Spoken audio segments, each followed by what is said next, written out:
कैसे हैं आप लोग। जैसे कि हम लोग बात कर रहे थे प्रकाश संश्लेषण के बारे में, तो प्रकाश संश्लेषण में हम लोगों ने प्रकाश संश्लेषण की परिभाषा देखी, उसी के साथ में हम लोगों ने देखी उसकी रिएक्शन। तो उस अभिक्रिया के दौरान हमें किन किन चीज़ों की आवश्यकता थी वो हम लोगों ने देखा। CO2 की आवश्यकता थी, H2O की आवश्यकता थी, क्लोरोफिल होना ज़रूरी था, उसी के साथ में सूर्य ऊर्जा का होना भी ज़रूरी था, क्योंकि ऊर्जा का प्रारंभिक स्रोत है वो सूर्य को माना जाता है। और सूर्य से जो प्रकाशिक ऊर्जा आ रही है उसको एब्जॉर्ब करने की, अवशोषित करने की कैपेसिटी है वो सिर्फ किस में होती है? पादपों में होती है। और पादप है वो उस प्रकाशीय ऊर्जा को रासायनिक ऊर्जा में कन्वर्ट करके हमें ऊर्जा देने का काम करते हैं। तो जो प्रकाश संश्लेषण की अभिक्रिया के उत्पाद थे वो हम लोगों ने ग्लूकोज देखा था और O2 देखा था। तो आप लोगों ने जो भी स्टार्टिंग वाले वीडियोस है वो किसी कारणवश नहीं देख पाए हैं तो पहले आप वो वीडियोस देख लीजिए, अदरवाइज आपको आगे के स्टेप्स है वो समझ में नहीं आएंगे। तो उसमें हम लोगों ने बात की क्लोरोप्लास्ट की बात की थी हम लोगों ने, जो हरित लवक था, हरित लवक में कौन सा भाग ग्रेना होता है, कौन सा भाग स्ट्रोमा होता है, उसी के साथ में कहाँ पे वर्णक पाए जाते हैं और वर्णकों की संरचना के बारे में भी हमने बात की। क्लोरोफिल ए है वो मुख्य वर्णक है, उसकी संरचना है वो कैसी पाई जाती है। उसके साथ में जो सहायक वर्णक थे कैरोटीनॉइड और फाइकोबिलिस, उसके बारे में भी हम लोगों ने स्टडी की। आज जो हम बात करने वाले हैं वो बात करने वाले हैं क्रियाविधि के बारे में। अब क्रियाविधि स्टार्ट करने से पहले हम बात करेंगे एक बार कि प्रकाश संश्लेषण के चरण क्या है। तो प्रकाश संश्लेषण में मेजरली 3 चरण माने जाते हैं कि 3 स्टेप्स के अंदर प्रकाश संश्लेषण है वो कंप्लीट होता है। तो उसके लिए आपको ये एक स्ट्रक्चर दिखाई दे रही होगी, ये पूरी संरचना क्लोरोप्लास्ट की है। अब इसी संरचना के बारे में हम लोग बात करेंगे, लेकिन आपको क्या लिखना है? थ्योरी लिखनी है। तो थ्योरी लिखने के लिए हम लोग एक बार 3 स्टेप्स देख लेते हैं। सबसे पहले देखिए आप कि क्लोरोफिल में पाए जाने वाले वर्णकों द्वारा प्रकाश ऊर्जा अवशोषित की जाती है। हमें ये बात ध्यान में, प्रकाश संश्लेषण आप जैसे जैसे पढ़ेंगे ना आपको यूँ लगेगा कि भाई ये सारे स्टेप्स हमारे सुने हुए, मैं एक ही बात को बार बार रिपीट कर रहे हैं। मैं एक ही बात को रिपीट नहीं कर रही, आपके बेसिक से लेकर एडवांस तक स्टडी करने के लिए आपको ये सारी चीज़ें पढ़नी है वो ज़रूरी होती है। तो इसमें आपको ध्यान में रखना है कि पहली बात, वर्णक कहाँ पाए जाते हैं? क्लोरोफिल में पाए जाते हैं। अब जब मैंने क्लोरोफिल बताया था और वर्णक बताए थे, जो वर्णक क्वांटासोम्स में 230 के नंबर में थे, तो उस समय ये बात जरूरी थी, तो मैंने आपको साथ में बता दी थी, लेकिन आपको स्टेप वाइज यहाँ पे आपको इस बात का ध्यान में रखना है। तो क्लोरोफिल में पाए जाने वाले वर्णक है वो प्रकाश ऊर्जा को ट्रैप करने की, अवशोषित करने की कैपेसिटी रखते हैं। तो आपको सबसे पहली बात ये ध्यान में रखनी है। अब कैसे रखते हैं वो आप देखिए, ये आपको पूरा का पूरा एक क्लोरोप्लास्ट दिखाई दे रहा है जो द्विझिल्लीय आवरण का बना होता है। अब द्विझिल्लीय आवरण में यहाँ देखिए ये वाला पोर्शन जो सिक्के जैसी संरचनाएं थी, जो सिक्का एक सिक्के जैसी संरचना है उसको थाइलेकोइड्स कहते हैं, और बहुत सारी संरचनाएं बन जाए तो उसको हम ग्रेना कहते हैं। उसके अलावा जितना भी ये पूरा का पूरा पोर्शन है, इस पोर्शन को स्ट्रोमा कहा जाता है। और हमने कहा इसके जो रिएक्शंस है वो ग्रेना पोर्शन में भी चलेगी और स्ट्रोमा पोर्शन में भी चलने वाली है। अब ये ग्रेना में जो वर्णक पाए जाते हैं, तो वर्णक क्या करते हैं? प्रकाशीय ऊर्जा को अवशोषित करते हैं। तो यहाँ पे देखिए फोटोन के रूप में ऊर्जा है वो यहाँ पे अवशोषित हो रही है, तो ये यहाँ पे आ जाएगी। ये इसका डायग्रामेटिक पोर्शन है और ये इसकी थ्योरी है, ठीक है। तो आप डायग्राम से इजीली समझ लेंगे, इसलिए मैं आपको ये साथ में समझा रही हूँ। ये फोटोन के रूप में क्या है? ऊर्जा है, वो किसके द्वारा ली जाती है? वर्णकों के द्वारा ली जाती है। अब वर्णकों के द्वारा कैसे ली जाएगी?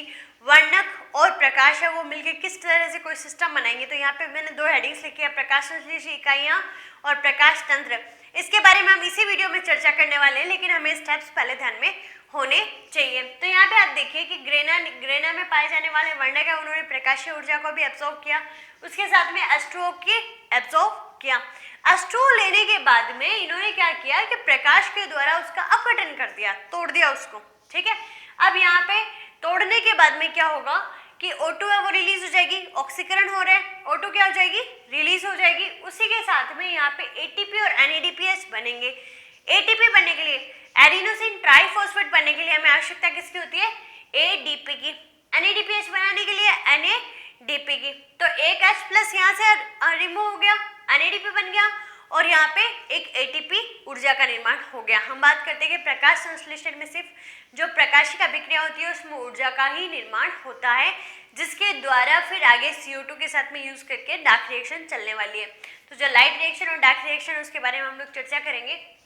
यहाँ पे देखिए सेकेंड स्टेप है कि प्रकाशिक ऊर्जा को रासायनिक ऊर्जा में बदला जाता है। जो लाइट से एनर्जी ले रहे हैं उसको केमिकल एनर्जी में कन्वर्ट करने की कैपेसिटी वो किसमें होती है, प्रकाश संश्लेषण में होती है।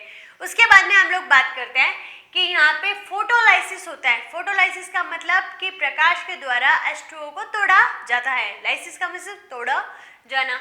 तो जल अणु को H और O2 में तोड़ा जाएगा। भाई H प्लस भी यहाँ से रिलीज हो जाएगा, O2 भी यहाँ से रिलीज हो जाएगी, ठीक है। उसके बाद में CO2 के साथ में ऊर्जा व H प्लस का उपयोग करके ग्लूकोज का निर्माण किया जाता है। अब यहाँ पे देखिए कि ये ATP भी गया, NADPH किया, कहाँ पे, स्ट्रोमा वाले पोर्शन में। सारा का सारा कच्चा माल है वो मार्केट से ले आया गया है। उसके बाद में हम किचन में इजीली कुछ ना कुछ पकवान है वो इजीली बना सकते हैं। तो यहाँ पे क्या करेंगे, केल्विन चक्र में कहा कि भाई आप ले आओ सारा सामान, आप ATP ले आओ, NADPH2 ले आओ, H ले आओ, बाहर से CO2 लेके आ जाओ। ये बाहर से CO2 आ रही है, फिर ये केल्विन चक्र के थ्रू यहाँ पे क्या बना लेंगे, ग्लूकोज का निर्माण कर लेंगे। तो ये वाली सारी की सारी प्रोसेस है वो कहाँ चल रही है, स्ट्रोमा वाले पोर्शन में। तो अब हम यहाँ देखते हैं कि यहाँ पे दो रिएक्शंस है, एक तो प्रकाशिक अभिक्रिया और एक अप्रकाशिक अभिक्रिया। प्रकाशिक अभिक्रिया में हम फॉस्फोरिलीकरण पढ़ने वाले हैं, चक्रीय और अचक्रीय फॉस्फोरिलीकरण। उसके साथ में ATP का, O2 का और NADPH का उत्पादन हो रहा है। उसी के साथ में हम अप्रकाशिक अभिक्रिया की बात करें तो अप्रकाशिक अभिक्रिया में क्या होता है, ऊर्जा व CO2 का उपयोग करके ग्लूकोज का निर्माण करवाया जाता है। तो ये दोनों के दोनों रिएक्शन है वो यहाँ पे होने वाली है क्लोरोप्लास्ट के अंदर। किस तरह से प्रकाशिक अभिक्रिया होगी, किस तरह से अप्रकाशिक अभिक्रिया होगी, ये हम स्टेप बाय स्टेप है वो आगे पढ़ेंगे। अभी जो हमें बात करनी है, क्योंकि भाई इसे कच्चा माल बहुत ज्यादा चाहिए, अब उसके लिए भी हमें यहाँ बात करनी पड़ेगी प्रकाश संश्लेषी इकाइयों और प्रकाश तंत्र की। So keep watching. तो बच्चों अब हम लोग बात करने वाले हैं प्रकाश संश्लेषी इकाइयों तथा प्रकाश तंत्र के बारे में। तो यहाँ पे आप देखिए प्रकाश संश्लेषी इकाइयाँ मतलब कि प्रकाश संश्लेषण के अंदर कौन कौन सी ऐसी चीजें यूज हो रही है जो सनलाइट है उसको ट्रैप करने का काम कर रही है, सनलाइट को अवशोषित करने का काम कर रही है। तो यहाँ पे देखिए हम बोल रहे हैं कि जो सनलाइट है, जो फोटोन्स है वो कहाँ पे आ रहे हैं, ग्रेना के वर्णक भाग में। अब वर्णक पाए कहाँ जा रहे हैं, थाइलाकोइड्स में। अब ये पूरा का पूरा जो थाइलेकोइड्स है, थाइलेकोइड्स बोलो, कांटासोम बोलो, उसके अंदर जितने भी वर्णक पाए जा रहे हैं तो उन वर्णक में जो प्रमुख रोल है, ठीक है, मेन रोल है वो किसका है यहाँ पे, ये क्लोरोफिल A का है, जिसको हम अभिक्रिया केंद्र बोल रहे हैं कि सारी की सारी अभिक्रिया है वो यहीं पे होनी है। लेकिन एनर्जी सोर्स हम और भी बोल रहे हैं, हम बोल रहे हैं कैरोटीनॉइड भी ऊर्जा लेके उसको स्थानांतरित करता है, फाइकोबिलिस भी ये काम करता है। तो इस तरह से एक तो इसके चारों तरफ पाए जाने वाले कुछ अणु है और एक उसके बाहर की तरफ और अणु है, ठीक है। एंटीना लगा हुआ होता है, एंटीना क्या करता है, कैप्चर करने का काम करेगा। तो ये आप बाहर वाले देखिए कि जो बाहर वाले जितने भी अणु आपको दिख रहे हैं गोल गोल, वो सारे क्या है, एंटीना अणु। और जो इसके जस्ट पास वाले तो ये मुख्य वर्णक अणु बोल दो, चाहे हम कोर अणु बोल सकते हैं। तो ये यहाँ इसके पास पास में पाए जाएंगे। यहाँ से फोटोन आ रही है, एनर्जी आ रही है एक कोशिका से दूसरी में, दूसरे से तीसरी में, तीसरी से चौथी में। तो इस तरह से होते हुए कहाँ पहुंच रही है वो, यहाँ मेन अभिक्रिया केंद्र के पास में, जिसके पास में क्लोरोफिल A है। तो क्लोरोफिल A है वो इलेक्ट्रॉन का स्थानांतरण करेगा और इलेक्ट्रॉन स्थानांतरण को प्रथम इलेक्ट्रॉन ग्राही है वो एक्सेप्ट कर लेगा। अब ये आपको फॉर्मेशन ध्यान में रखनी है क्योंकि इसके बिना आपको प्रकाश संश्लेषण अभिक्रिया है वो समझ में नहीं आएगी।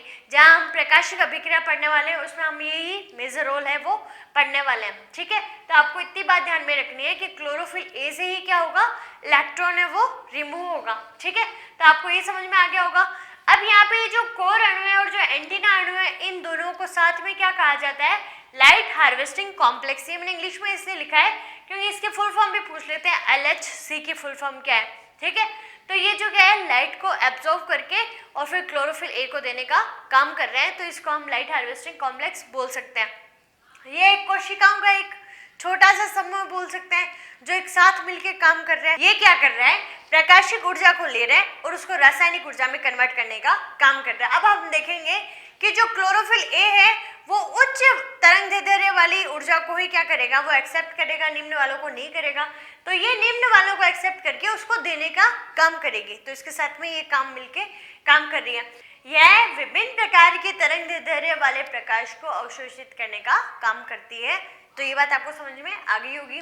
उसके बाद हम बात करते हैं प्रकाश तंत्र फर्स्ट और प्रकाश तंत्र सेकंड के बारे में। प्रकाश तंत्र क्या होता है, एक सिस्टम मैनेज हो रहा है ना कि भाई एक तो थाइलेकोइड्स वगैरह होते हैं, क्लोरोफिल A हो गया और एक लाइट, उसके बीच में जो सिस्टम क्रिएट हो रहा है कि भाई हम बोल रहे हैं कि 400 से लेकर 700 तक की तरंग दैर्ध्य हैं, उनमें से कौन से तरंग दैर्ध्य का प्रयोग है वो यहाँ पे किया जा रहा है। तो हम बोल रहे हैं उच्च तरंग दैर्ध्य वाले प्रकाश का ही उपयोग करता है क्लोरोफिल ए। तो उसके अंदर भी दो सिस्टम है वो क्रिएट हो जाते हैं, एक तो पीएस फर्स्ट और एक पीएस सेकेंड। इसको हम फोटो सिस्टम या पिगमेंट सिस्टम भी बोल सकते हैं। तो दोनों की जो शॉर्ट फॉर्म रहेगी वो पीएस ही रहेगी। तो मैंने यहाँ पे लिखा आपके प्रकाश तंत्र और वर्णक तंत्र। तो यहाँ पे आप देखिए प्रकाश तंत्र फर्स्ट है, इसमें हम बोल रहे हैं कि ये क्लोरोफिल ए 70 नैनोमीटर की जो तरंग दैर्ध्य है उसको एब्जॉर्ब करेगा, इसलिए हम लोग इसको क्या बोल रहे हैं कि इसको पी 700 के नाम से भी लिखा जा सकता है। और इसको क्लोरोफिल ए है वो 700 की तरंग दैर्ध्य को प्रमुख रूप से अवशोषित कर रहा है। ये 680, तो इसको P680 भी लिख सकते हैं। तो ये 680 वाली तरंग दैर्ध्य को एब्जॉर्ब करने का काम करेगा। तो 680 है, 680 से नीचे वाली सारी साइड, और ये बड़ा अणु होता है और ये हल्का होगा, ठीक है। तो और ये सिर्फ 680 से लेके 700 तक की तरंग दैर्ध्य को एब्जॉर्ब करने का काम करेगा। उसके बाद हम देखते हैं कि कौन कौन से तत्व भी रेस्पॉन्सिबल होते हैं। तो यहाँ आयरन और कॉपर है और यहाँ क्या है, मैग्नीज है। उसके बाद हम देखते हैं कि इस फोटो सिस्टम में कौन से क्लोरोफिल और कैरोटीनॉइड कितने अनुपात में पाए जा रहे हैं और इधर कितने अनुपात में पाए जा रहे हैं। इधर 20 क्लोरोफिल पे 1 कैरोटीनॉइड है, इधर 3 से 7 क्लोरोफिल पे 1 कैरोटीनॉइड है, वो आपको ध्यान में रखना है। इस साइड ये कहाँ पाए जाते हैं, आप लोगों ने डायग्राम में जो देखा हुआ है, इस डायग्राम में आप देखिए कि इस डायग्राम में इस टाइप से है, ठीक है।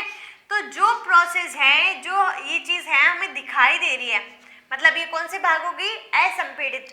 और ये जो हो गया, ये कौन सा हो गया, संपीड़ित भाग, ठीक है। तो यहाँ लिखा है ये ग्रेना और स्ट्रोमा थाइलेकोइड्स के असंपीड़ित भाग पर उपस्थित है और ये संपीड़ित भाग पे उपस्थित है। तो ये आपको समझ में आ गया होगा। ये O2 के उत्पादन में कोई रोल प्ले नहीं करते, ये O2 के उत्पादन में रोल प्ले करते हैं। यहाँ आपको ये चीजें रटनी पड़ेगी, क्योंकि हम लोग जो नेक्स्ट वीडियो में बात करने वाले हैं वो बात करने वाले हैं चक्रीय और अचक्रीय प्रकाश फोटो फास्फोरिलीकरण के बारे में।